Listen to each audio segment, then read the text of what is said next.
Hello and नमस्ते। Welcome to Unacademy. मैं Priyanka Singh, your law educator. Once again I am here to help you in your LLM course. आप CLAT PG exam crack करने के बाद 1 year LLM program को choose कर रहे हैं। इसमें स्टूडेंट्स के माइंड में सबसे पहले क्वेरी यही आती है कि वो किस सब्जेक्ट में एलएलएम में स्पेशलाइजेशन करेंगे। आज का हमारा सेशन इसी टॉपिक पर है। आज के सेशन में हम डिस्कस करेंगे कि जब भी आप एलएलएम के स्पेशलाइजेशन के लिए किसी एक सब्जेक्ट को चूज कर रहे हो तो आपको किन किन पॉइंट्स, किन किन फैक्टर्स को ध्यान में रखते हुए इस डिसीजन को लेना है। सबसे पहले हमें ये पता है कि क्लैट पीजी के थ्रू जब आप एलएलएम कोर्स में एनरोल करते हो तो ये एलएलएम कोर्स 1 ईयर का होता है, जिसमें आपको एक सब्जेक्ट चूज करना होता है जिसमें आप स्पेशलाइजेशन करना चाहते हो। ये एक सब्जेक्ट जो आप एलएलएम के कोर्स के लिए चूज कर रहे हो, ये आगे आपके फ्यूचर में बहुत इंपॉर्टेंट रोल प्ले करता है।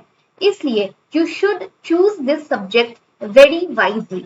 I am here to help you, to guide you in choosing this specialization subject for your LLM course. अगर आप इस ईयर क्लैट पीजी 2024 एग्जाम की तैयारी कर रहे हो तो आप इस क्यूआर कोड को स्कैन करके हमारे टेलीग्राम चैनल अनअकैडमी के क्लैट पीजी प्रियंका सिंह के चैनल से जुड़ सकते हो, जहां आपको क्लैट पीजी से रिलेटेड सभी इंफॉर्मेशन, सभी अपडेट्स टाइम टू टाइम मिलती रहेंगी। So while choosing LLM subject, ये 3 फैक्टर्स जो है वो आपको सबसे पहले ध्यान में रखने चाहिए। The first and the foremost important criteria is your interest area. वैसे जनरली इस एरिया को, इस पॉइंट को लोग कंसीडर नहीं करते हैं, जो इनका बहुत ही माइनस पॉइंट होता है। आप किसी भी सब्जेक्ट में स्पेशलाइजेशन करना चाह रहे हो तो इसलिए सबसे पहले इंपॉर्टेंट फैक्टर जो आपको ध्यान में रखना है वो है what is your interest area. जैसे सपोज किसी ने आपसे कह दिया कि आप कॉन्स्टिट्यूशन में कर लो स्पेशलाइजेशन, इसमें आगे बहुत स्कोप है, और आपने कॉन्स्टिट्यूशन चूज कर लिया, बट आपका इसमें कोई स्पेशल इंटरेस्ट नहीं है। तो जब आप फर्दर स्पेशलाइजेशन की प्रोसेस में जाओगे और आपको इसी सब्जेक्ट को डिटेल में पढ़ना पड़ेगा तो ये आपके लिए काफी डिफिकल्ट हो जाएगा उस चीज को पढ़ना जिसमें आपको इंटरेस्ट नहीं है, जिसमें आपका मन ही नहीं लगता। तो ये एरिया, एक पॉइंट, एक बहुत इंपॉर्टेंट कंसीडर करने वाला पॉइंट है कि आप किसी भी सब्जेक्ट में स्पेशलाइजेशन चूज कर रहे हो तो एक पॉइंट आप जरूर ध्यान में रखो कि इस सब्जेक्ट में आपका इंटरेस्ट है या नहीं है। क्योंकि जिस सब्जेक्ट में आप स्पेशलाइजेशन कर रहे हो, आपका फ्यूचर, आपका करियर फर्दर उसी सब्जेक्ट में बन सकता है, नहीं बन सकता है, it is option, but high chances there कि आप आगे जाके अपने उसी सब्जेक्ट, उसी करियर, सी टॉपिक से रिलेटेड अपना आगे फ्यूचर बनाओगे। इसलिए अब जिंदगी भर वो सब्जेक्ट आपके साथ कहीं ना कहीं आपके लाइफ से वो कनेक्टेड रहेगा, जुड़ा रहेगा, और आपको उसी कंसर्न एरिया में आपकी लाइफ जो है, आपका जो करियर है वो आगे बढ़ेगा। इसीलिए इंपॉर्टेंट है कि आप अपने इंटरेस्ट एरिया के अकॉर्डिंग ही किसी एक सब्जेक्ट को चूज करें। बट सिर्फ इंटरेस्ट एरिया इंपॉर्टेंट नहीं है। Second important criteria is the future perspective. यानी आप ये ध्यान में देखोगे कि आपने जिस एरिया को चूज किया है as per your interest area, क्या आगे फ्यूचर में उसमें अच्छी कैरियर अपॉर्चुनिटीज आपको मिल पाएगी, उसमें करियर की क्या क्या अपॉर्चुनिटीज है, क्या क्या बेनिफिट्स आपको मिल पाएंगे, उस सब्जेक्ट का आगे फ्यूचर क्या है, ये चीज ध्यान में रखते हुए आपको अपने एरिया को चूज करना है। जैसे अभी का डेवलपिंग कंट्री की सोसाइटी की बात करें तो भी आईटी सेक्टर बहुत डेवलप हो रहा है ना। तो इस तरह से अगर कॉर्पोरेट सेक्टर काफी डेवलप हो रहा है, बैंकिंग सेक्टर डेवलप हो रहे हैं, तो अगर फ्यूचर पर्सपेक्टिव की बात करें और करियर अपॉर्चुनिटीज की बात करें तो इन सब में फ्यूचर में बहुत स्कोप है।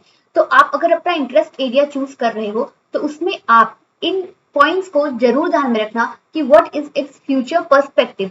क्या फ्यूचर में इससे आपको अच्छे बेनिफिट्स मिलेंगे, आपके करियर में आपको इससे अच्छी अपॉर्चुनिटी मिल पाएगी या नहीं मिल पाएगी। थर्ड इंपॉर्टेंट पॉइंट जो कंसीडर करने वाली है वो ये है कि आप अपना जो स्पेशलाइजेशन है वो अलॉटेड कॉलेज के अकॉर्डिंग भी चूज कर सकते हो। यानी कि जो कॉलेज आपको अलॉट हुआ है, आप उसकी फैकल्टी के अकॉर्डिंग, उसकी जो प्लेसमेंट हो रही है उसके अकॉर्डिंग आप अपने स्पेशलाइजेशन को चूज कर सकते हो। क्योंकि किसी जनरल जो सब्जेक्ट्स है जैसे कि हमारा कॉर्पोरेट, बैंकिंग, कॉन्स्टिट्यूशन, ये सब चीजें, आईटी, आईपीआर, ये मोस्टली ऑलमोस्ट कॉलेजेस में इस पर स्पेशलाइजेशन होती है। बट आपको ये देखना है कि जो कॉलेज आपको अलॉट हुआ है उसकी स्पेशलिटी क्या है, उसकी फैकल्टी किस सब्जेक्ट में बेटर है, उसमें से जो प्लेसमेंट जाती है वो कौन से जो कंपनीज है उनमें जाती है, उनमें क्या रिक्वायरमेंट होती है। तो इन सब फैक्टर्स को कंसीडर करते हुए आपको जो कॉलेज अलॉट हुआ है उसकी फैकल्टीज को एनालाइज करते हुए भी आप अपने एलएलएम के स्पेशलाइजेशन वाले सब्जेक्ट को चूज कर सकते हो। तो ये तीनों ही चीजें इंपॉर्टेंट है, तीनों ही चीजें आपको कंसीडर करनी है जब भी आप एलएलएम के स्पेशलाइजेशन वाले सब्जेक्ट को चूज कर रहे हो। Now coming to the areas of specialisation, basically कौन कौन से सब्जेक्ट्स में स्पेशलाइजेशन इन डिफरेंट एनएलयूज में ऑफर किया जाता है। सबसे पहला आता है हमारा आईपीआर। ये मोस्ट कॉमन एरिया है और बहुत ज्यादा it is full of opportunities. Next is business law, corporate law. ये सभी एरियाज जो है वो बहुत ही करियर ग्रोथ के लिए आपके बहुत ही इंपॉर्टेंट है और इसमें बहुत वाइड स्कोप है आपके फर्दर फ्यूचर डेवलपमेंट के लिए। नेक्स्ट एरिया ऑफ स्पेशलाइजेशन जो जनरल एनएलयूज में ऑफर किया जाता है वो है हमारा criminal law, then constitution law, international law, human right law, environmental law, techno law. ये बेसिक एरियाज ऑफ स्पेशलाइजेशन है। इसके अलावा बहुत से ऐसे कॉलेजेस है जिसमें दूसरे सब्जेक्ट पर भी स्पेशलाइजेशन होती है। मैं मोस्टली कॉलेजेस की यहाँ पर बात कर रही हूँ जहां पर इन सब्जेक्ट्स पर स्पेशलाइजेशन कराया जाता है। इसके अलावा we have labour laws, personal laws, then family laws और इस तरह के कुछ सब्जेक्ट्स हैं जिन पर जैसे लीगल पेडागॉगी, इन सब पर भी बहुत सिलेक्टेड कॉलेजेस हैं जो स्पेशलाइजेशन करवाते हैं, स्पेशलाइजेशन ऑफर करते हैं। बट ये जो एक कॉम्प्रिहेंसिव एरिया हमने आप देख सकते हो, this is a comprehensive areas जहां पर जनरली या फिर मोस्टली कॉलेजेस में इन सब्जेक्ट्स पर ही, इन एरियाज पर स्पेशलाइजेशन कराया जाता है। Now coming to the list of NLUs, जब भी आप काउंसलिंग के टाइम पर आप फॉर्म फिलअप करते हो कॉलेजेस को चूज करने का, तो आपको सिर्फ टॉप 5 कॉलेजेस को चूज नहीं करना है। आपको जो प्रेफरेंस की लिस्ट है वो पूरे 20 कॉलेजेस की बनानी है, सो दैट कि अगर इन केस कोई भी कॉलेज मिस हो जाए तो भी आपके पास ऑप्शन रहे अच्छे एनएलयूज में पढ़ने का। तो अगर हम उन कैटेगरीज की बात करें, लिस्ट में प्रेफरेंसेस की बात करें, तो प्रेफरेंस में ऑब्वियसली आपको 100% सबसे पहले जो प्रेफरेंस है वो NLSIU बैंगलोर को ही देना है। जब आप लिस्ट में प्रेफरेंस बना रहे हो तो सबसे पहला प्रेफरेंस आपको ध्यान में रखना है कि आप लिस्ट में सबसे पहले बैंगलोर NLUSI का नाम डालो।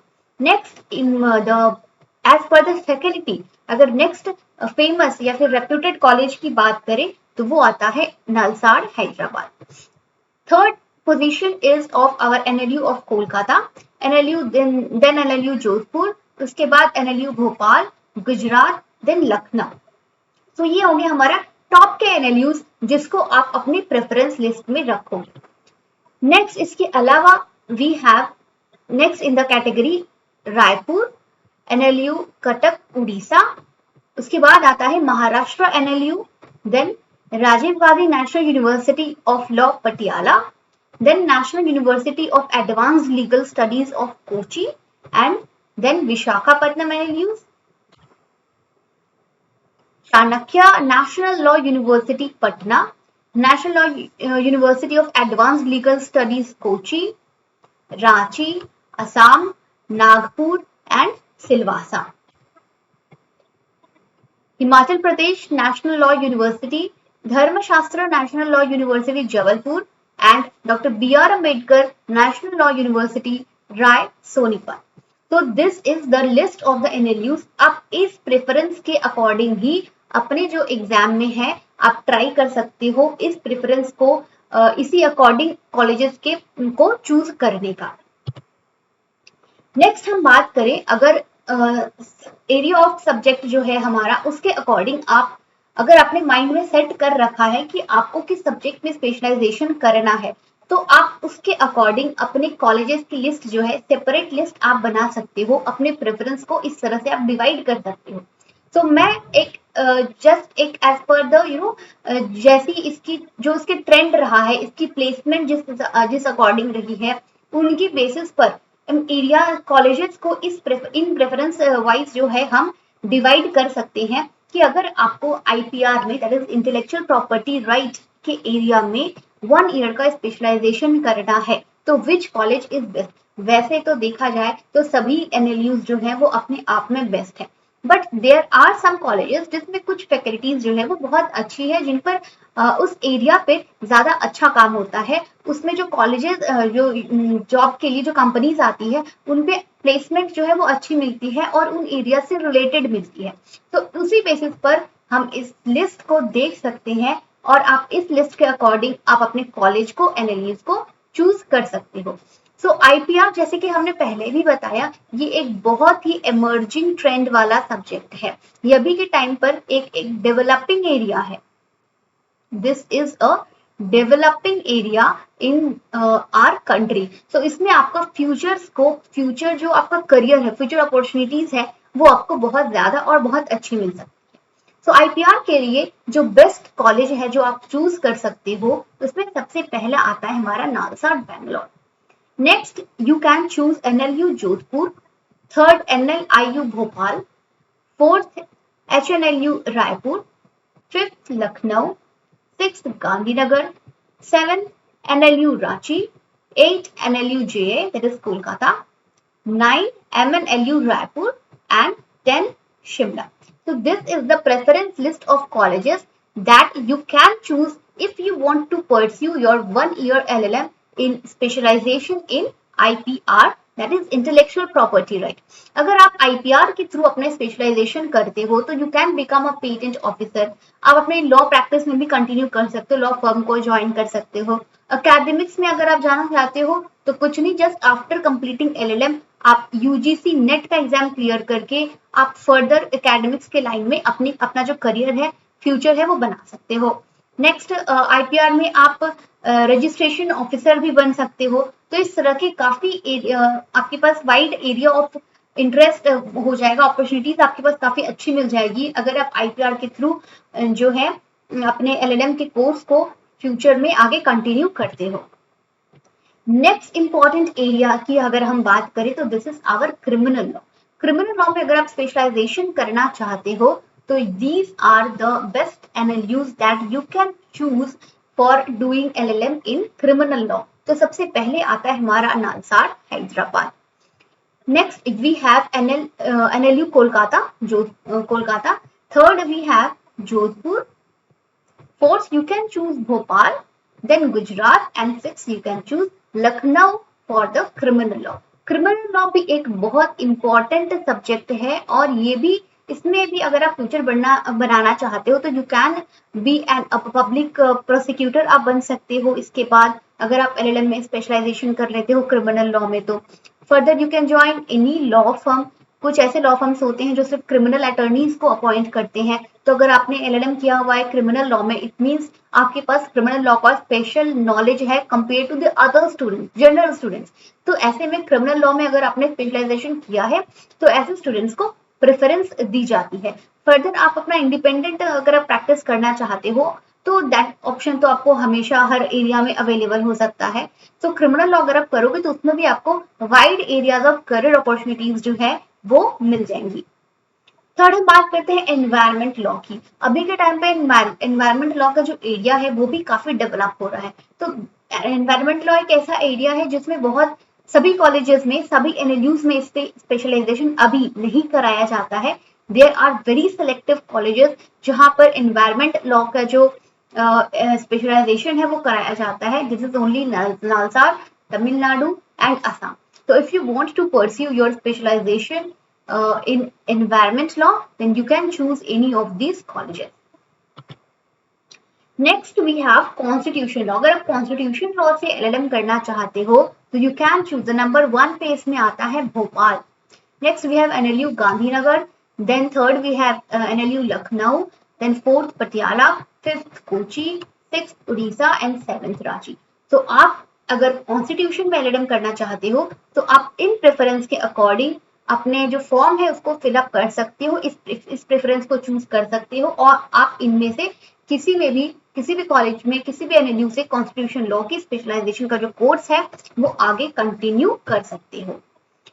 ये हो गया हमारा बेसिक एरियाज, जिसके अगर आपने एरिया सोच रखा है तो आप इन कॉलेजेस के प्रेफरेंस के अकॉर्डिंग जो एडमिशन है वो करवा सकते हो। नेक्स्ट अगर हम बाय कॉलेज बात करें कॉलेज की फैकल्टी के अकॉर्डिंग, उनकी प्लेसमेंट के अकॉर्डिंग हम बात करें तो कौन सा कॉलेज कौन से एरियाज में अच्छी जिनकी फैकल्टी है, तो अगर हम NLSIU बैंगलोर की बात करें तो Bangalore is the best for our business law area and human right law. और NLSIU में आपके पास एक और स्पेशल बेनिफिट है या फिर एक स्पेशल और प्लस पॉइंट कह लो या फिर एक एरिया कह लो कि इसमें आप जनरल में भी जो LLM है वो कर सकते हो, वरना अगर आप स्पेशलाइजेशन करते हो तो आपके डिग्री में ना LLM ऑनर्स लिखा होता है, बट अगर आप जनरल LLM करना चाह रहे हो तो वो आपको बहुत ही सिलेक्टिव कॉलेजेस में ये ऑप्शन मिलते हैं। Bangalore is one of them. यानी कि फर्स्ट सेमेस्टर में तो आपको जनरली जो पेपर्स है वो सबको पढ़ने होते हैं, बट जो सेकेंड सेमेस्टर होता है उसमें आपको चूज करना होता है योर स्पेशलाइजेशन। तो ऐसे में सपोज यहाँ पे कॉन्स्टिट्यूशन है और यहाँ पर है बिजनेस लॉ, ठीक है, और आप इनमें से 2 सब्जेक्ट पढ़ रहे हो और इसमें से 2 सब्जेक्ट चूज कर रहे हो, तो ये हो आपने दोनों को बैलेंस स्टडी करी है, तो आपको जो डिग्री मिलेगी वो LLM जनरल की मिलेगी, ठीक है। लेकिन अगर आप जो कॉन्स्टिट्यूशन है उससे आप 5 सब्जेक्ट कर ले रहे हो और उससे सिर्फ 1 सब्जेक्ट आप पढ़ रहे हो, तो अगर आप किसी एक एरिया के 5 सब्जेक्ट्स को पढ़ ले रहे हो तो आपको LLM की डिग्री मिल जाएगी ऑनर्स इन कॉन्स्टिट्यूशन। ओके, तो ये बैंगलोर में वाले कॉलेज में NLU में ये ऑप्शन है कि आप LLM चाहे तो जनरल डिग्री जनरल के थ्रू भी कर सकते हो और या फिर ऑनर्स के थ्रू भी आप अपने स्पेशलाइजेशन को LLM को कंप्लीट कर सकते हो। सीट्स की बात करें तो इसमें जनरली 80 सीट्स होती है जो कि डिवाइड होती है general OBC SC ST EWS and PWD। जो क्लोजिंग रैंक है वो 120 से 150 तक की जाती है। तो अगर आपका टारगेट फॉर बिजनेस लॉ या फिर for human right law NLSIU Bangalore है तो आपको अपनी प्रिपरेशन भी उसी अकॉर्डिंग करनी होगी, क्योंकि ये हम अगर स्पेशलाइजेशन की बात कर रहे हैं तो आपके पास ये ऑप्शन जब भी आएगा जब आप इन जो टॉप की रैंकिंग है उस पोजीशन में आप रहोगे। तो अगर आपकी क्लोजिंग रैंकिंग यानी आपकी कंप्लीट टोटल जो रैंकिंग है वो 120 से 150 के बीच की है, तभी आपकी फर्स्ट लिस्ट में इस कॉलेज के फर्स्ट लिस्ट में आपका नाम आ सकता है। तो इन चीजों को, इन फैक्टर्स को ध्यान में रखते हुए, आप इन कॉलेज और फैकल्टी को ध्यान में रखते हुए अपने स्पेशलाइजेशन के सब्जेक्ट को चूज करना। नेक्स्ट हम बात करें नलसाड़ हैदराबाद की, तो this is again best for the corporate and commercial law. Second is the criminal law, इसमें environment law, family law, IPR, international trade and business law, legal pedagogy and research, public law and legal theory, इन subjects पर LLM में specialization कराई जाती है। तो ये जो लास्ट के 2 एरियाज है ये बहुत ही न्यू एरियाज हैं और ये सब कॉलेजेस में, मोस्टली कॉलेजेस में नहीं कराया जाता है, बहुत ही सिलेक्टिव कॉलेजेस हैं जहां पर legal pedagogy and research and public law और लीगल थ्योरी में स्पेशलाइजेशन करवाया जाता है, ठीक है। बट द बेसिक एरियाज जो है नलसाड़ में जिसमें स्पेशलाइजेशन कराया जाता है वो कॉर्पोरेट है, क्रिमिनल लॉ है। इसमें इसमें आपको कॉन्स्टिट्यूशन नहीं मिलेगा, ओके, न नलसाड़ में है और ना ही वो बैंगलोर में है, ओके। तो आपको इन चीज को ध्यान में रखना है कि अगर आपने मन बना लिया है कि आपको कॉन्स्टिट्यूशन से LLM करना है तो ये 2 ऑप्शंस, ये 2 कॉलेजेस आपके ऑप्शन में नहीं होंगे। Next, you can do a specialization in IPR and business law with in NLIU Bhopal. Bhopal में आपके पास कॉन्स्टिट्यूशन का ऑप्शन है, ह्यूमन राइट का ऑप्शन है, क्रिमिनल लॉ है, then you can choose IPR and business law. Bhopal में 60 सीट्स होती है, अगेन ये सीट एक्सक्लूसिव नहीं है, ये डिवाइड होती है further general SC ST EWS NRI। वैसे तो सभी कॉलेजेस में NRI का भी ऑप्शन नहीं होता है, वो भी डिपेंड करता है कि किस कॉलेजेस में NRIs के लिए सीट अवेलेबल है। तो NLIU भोपाल की बात करें तो आप इसमें अगर आप IPR में, बिजनेस लॉ में, कॉन्स्टिट्यूशन एड लॉ या फिर ह्यूमन राइट या फिर क्रिमिनल लॉ में स्पेशलाइजेशन करना चाहते हो तो you can choose the NLIU Bhopal for your LLM study. Next college की हम बात करें दैट इज NUJS कोलकाता। तो इसमें भी जैसे कि हमने पहले ही बताया कि कॉर्पोरेट और कॉमर्शियल लॉ ये एक बहुत ही कॉमन एरिया है, क्योंकि ये बहुत प्रैक्टिकली हर चीज में हमारे काम आता है। तो मोस्टली जो कॉलेजेस हैं वो इस एरिया में स्पेशलाइजेशन कराते हैं और ऑलमोस्ट सभी कॉलेज बेस्ट हैं। बट आपने वो लिस्ट देख ली जो हमने प्रीवियस स्लाइड में बताया था कि अगर आप कमर्शियल लॉ और बिजनेस लॉ, कॉर्पोरेट लॉ से एलएलएम करना चाहते हो तो आपको प्रेफरेंस किसे देनी है। नो डाउट एनएल जो दूसरे एनएलयूज हैं जो कॉर्पोरेट और कमर्शियल लॉ में स्पेशलाइजेशन करवाते हैं उनमें कोई कमी नहीं है, उनसे प्लेसमेंट भी अच्छी मिलती है, बस 19-20 का फर्क होता है। तो ऑब्वियसली जब हम चूज करने का ऑप्शन हमारे पास होता है तो हम 19 को नहीं चूज करेंगे, we will choose the best for us. तो ये बेस्ट आपको इन्हीं चीजों से पता चलेगा कि उसकी फैकल्टी कैसी है, उनके प्लेसमेंट कैसे जा रहे हैं। इन्हीं चीजों को, इन्हीं क्राइटेरियाज को ध्यान में रखते हुए ये जो प्रेफरेंस लिस्ट हमने बनाई है उस प्रेफरेंस लिस्ट को आप फॉलो कर सकते हो। तो अगेन अगर आप NUJS कोलकाता से स्टडी करना चाहते हो तो आप 100% डेफिनेटली कॉर्पोरेट और कमर्शियल लॉ वाले सब्जेक्ट को चूज कर सकते हो। इसके अलावा ये कॉलेज ऑफर देता है to do the specialisation in the area of international and comparative law. Again this area is very it's not common. International and comparative law ये एरिया भी कॉमन नहीं है। मोस्टली कॉलेजेस में इस एरिया में स्पेशलाइजेशन नहीं कराया जाता है, तो बहुत ही सिलेक्टिव कॉलेजेस में कराया जाता है। तो आप अगर इंटरनेशनल लॉ या फिर कॉम्परेटिव लॉ में स्पेशलाइजेशन करना चाहते हो तो आप अपनी एरिया ऑफ इंटरेस्ट और फ्यूचर की पर्सपेक्टिव को ध्यान में रखते हुए उन कॉलेजेस में से बेस्ट कॉलेज को चूज कर सकते हो। नेक्स्ट NUJS में लॉ एंड टेक्नोलॉजी, ये भी बहुत इमर्जिंग एरिया है। टेक्नोलॉजी वी नो जैसे जैसे इंडिया जो है वो धीरे धीरे डिजिटलाइज हो रहा है, तो टेक्नोलॉजी और IT सेक्टर में बहुत ज्यादा फ्यूचर में स्कोप है। तो इट इज इम्पोर्टेंट, अगर आप इन चीजों से बहुत कनेक्ट करते हो, रिलेट करते हो, इंटरेस्टिंग लगता है, तो आई विल डेफिनेटली सजेस्ट कि आप IT सेक्टर, टेक्नोलॉजी, लॉ से रिलेटेड एरियाज में स्पेशलाइजेशन करो। Next, you can do specialization in criminal laws and security laws. NUJS में सीट्स काफी ज्यादा होते हैं comparatively to the other NLU जिसमें 100 सीट्स होते हैं, तो आपके पास इस कॉलेज से स्टडी करने का काफी अच्छा स्कोप होता है। तो you can choose this college if you want to do specialization in any of these 4 areas. Next we can see the NLU Jodhpur, जो अगेन कॉर्पोरेट लॉ और IPR लॉ के लिए बहुत ही अच्छा है। इसकी जो फैकल्टी है वो इन एरियाज में अच्छी है, तो you can choose this college for the best faculty in corporate law and IPR law. Again हम सीट्स की बात करें तो NLU जोधपुर में 50 सीट्स अवेलेबल होते हैं, तो आप इन सीट्स और इन अपने एरिया के अकॉर्डिंग इस कॉलेज को चूज कर सकते हैं। Next we can talk about the HNLU Raipur. इसमें भी कॉर्पोरेट लॉ, IPR लॉ और टेक्नोलॉजी एंड लॉ, जैसे हमने देखा कि टेक्नोलॉजी एंड लॉ ये जो एरिया है ये भी सारे में कॉमन नहीं है, ये हर कॉलेज में नहीं कराया जाता है। तो if you want to do specialisation in IT sectors तो आप इन कॉलेजेस को अपने प्रेफरेंस लिस्ट में बिल्कुल ऐड कर सकती हो। इसमें भी 60 सीट्स होती हैं इस कॉलेज में। Again this seat is not exhaustive, ये सीट्स अप डाउन हो सकती है और ये सभी कैटेगरीज में फर्दर डिवाइड कराई गई है। ये सिर्फ जनरल कैटेगरीज के लिए नहीं है, इंक्लूडिंग ऑल द कैटेगरीज। जो कंप्लीट टोटल सीट की हम बात कर रहे हैं वो 60 सीट्स होती है। GNLU गांधीनगर की बात करें तो this is also very reputed college जहां पर आप स्पेशलाइजेशन कर सकते हो इन the area of corporate and commercial law. Next ये आपको कॉन्स्टिट्यूशन लॉ का भी जो ऑप्शन है वो देता है। Next you can do IPR और क्रिमिनल एंड सिक्योरिटी लॉज। इस कॉलेज में भी 64 सीट्स जो है वो खाली होती है, 64 सीट्स होती है और ये सभी एरियाज में, सभी कैटेगरीज में फर्दर डिवाइडेड है। Next it is RMNLU Lucknow. ये आपको बहुत वाइड एरियाज देता है स्पेशलाइजेशन चूज करने के लिए। इसमें बहुत सारे ऑप्शंस हैं, जैसे constitution and law, business law, criminal law, environmental law, international law, labour law, jurisprudence, IPR और ह्यूमन राइट लॉ। इसमें वाइड एरियाज ऑफ सब्जेक्ट्स है, आप अपने इंटरेस्ट के अकॉर्डिंग किसी भी सब्जेक्ट को चूज कर सकते हो। इसमें 20 सीट्स खाली होती है, तो सीट्स कम है बट द एरिया जो है वो काफी वाइड है। आप अपनी इंटरेस्ट के अकॉर्डिंग किसी भी एरिया को चूज कर सकते हो।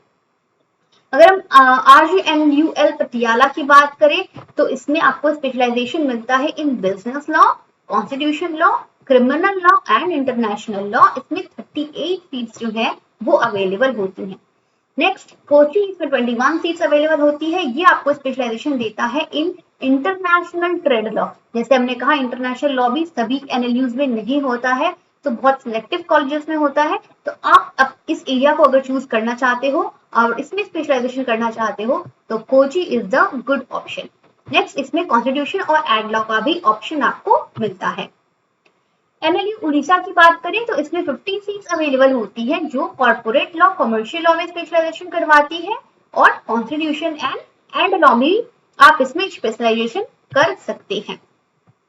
एनएलयू रांची की बात करें तो ये बिजनेस लॉ, आईपीआर और इंटरनेशनल ट्रेड के अलावा लॉ, साइंस एंड टेक्नोलॉजी में भी इसमें स्पेशलाइजेशन कराया जाता है। But the thing is that इसमें सीट्स जो है वो काफी कम है, इसमें सिर्फ 10 सीट्स ही अवेलेबल होती हैं। नेक्स्ट हम बात करते हैं एनएलयू असम की, जिसमें भी सिर्फ 10 सीट्स होते हैं और इसमें आपको इन एरियाज में स्पेशलाइजेशन जो है वो मिलता है। Corporate law, IPR, international law, environment law. Again हमने देखा एनवायरमेंट लॉ भी एक ऐसा टॉपिक है जो सभी कॉलेजेस में नहीं होता है, ठीक है। Constitution law and personal law भी एक ऐसा सब्जेक्ट है जो सभी एनएलयूज में नहीं होता है। तो अगर आप इन सब्जेक्ट्स पर स्पेशलाइजेशन करना चाहते हो तो choose wisely your NLU. Next Shimla की बात करें तो शिमला में भी जनरली तो सभी चीजों पर होता है, बट इसमें ये दो एरियाज देखिए आप डिफरेंट है। Family and social security law, legal pedagogy and research. ये एरियाज ये तो सिर्फ दो ही कॉलेज में होता है। सबसे पहले हमारा नलसार में होता है और शिमला में होता है। तो ये हो गया हमारा कुछ important areas of specialisation as per the NLUs. हमने दोनों ही तरीके से इन चीजों को एनालाइज किया है कि अगर आप सब्जेक्ट वाइज अपने कॉलेज को चूज करना चाहते हो तो आप कैसे कर सकते हो। सेकेंडली अगर आप कॉलेज के अकॉर्डिंग किस सब्जेक्ट को चूज करना चाहते हो तो कौन सा कॉलेज कौन से सब्जेक्ट में बेस्ट है वो भी हमने इसमें देख लिया है। अगर आप अपनी इस ड्रीम को, इन कॉलेजेस में पढ़ने के ड्रीम को, अपने स्पेशलाइजेशन वाले टर्म को अचीव करने के ड्रीम को अचीव करना चाहते हो तो ये अचीवमेंट आपको मिल सकती है with the help of this achievers batch. Unacademy पे अचीवर्स बैच स्टार्ट हो चुका है फ्रॉम 15 जून, जिसमें आपको डिफरेंट एजुकेटर्स मिलते हैं फॉर डिफरेंट एरियाज जो आपको क्लैट, पीजी और दूसरे एलएलएम एंट्रेंस एग्जाम की तैयारी करवाते हैं। अगर आप T-Sync 10 इस कोड को यूज करते हो तो आपको इसमें स्पेशल बेनिफिट मिल सकते हैं। ये जो प्लस प्रोग्राम्स है इसमें आपको बेस्ट एजुकेटर्स मिलते हैं, डेली लाइव क्लासेस होती है, लाइव टेस्ट होते हैं, स्ट्रक्चर्ड कोर्स है और जो हर क्लास का जो पीडीएफ लेक्चर है वो आपको नोट्स के थ्रू, पीडीएफ के थ्रू अवेलेबल हो जाता है। तो इसमें बहुत सारे ऑप्शंस हैं, आप अपने कन्वीनियंट के अकॉर्डिंग 6 मंथ्स, 12 मंथ्स या फिर 18 मंथ्स के प्लान को चूज कर सकते हो जो आपको बहुत ही नॉमिनल प्राइस में अवेलेबल होता है। और if you don't want to pay it at a one time तो आप इसे मंथली पर मंथ की बेसिस पर भी पे करके इन कोर्सेज को ज्वाइन कर सकते हो, इनके बेनिफिट्स को एक्सेस कर सकते हो। इसके अलावा मैं प्रियंका सिंह आपके अनअकैडमी पे स्पेशल क्लासेस भी कंडक्ट करवाती हूँ जो कि बिल्कुल फ्री स्पेशल क्लासेस है, फ्री ऑफ कॉस्ट है। आप इन स्पेशल क्लासेस को देख करके अपनी स्टडी में जो है इम्प्रूवमेंट ला सकते हो। मेरी special class every day morning में 9:30 टू 10:30 होती है मेरी क्लास, जिसको आप ज्वाइन कर सकते हो, जिसमें आपको क्लैट पीजी के प्रिपरेशन से रिलेटेड बहुत इंपॉर्टेंट लेक्चर्स मिलेंगे जो आपके एग्जाम में आपको 100% हेल्प करेंगे। तो आप अगर क्लैट पीजी की तैयारी कर रहे हो तो आप इस क्यूआर कोड को स्कैन करके हमारे टेलीग्राम चैनल को ज्वाइन कर सकते हो, जहां आपको क्लैट पीजी से रिलेटेड सभी इंफॉर्मेशन, सभी अपडेट्स मिलती रहेगी। तो I hope you like the video और आप क्लैट पीजी की प्रिपरेशन बहुत अच्छे से करने वाले हो और आप इस अचीवर बैच को ज्वाइन करेंगे और इस क्लैट पीजी में अपने सीट को 100% सिक्योर करेंगे। Thank you, bye bye.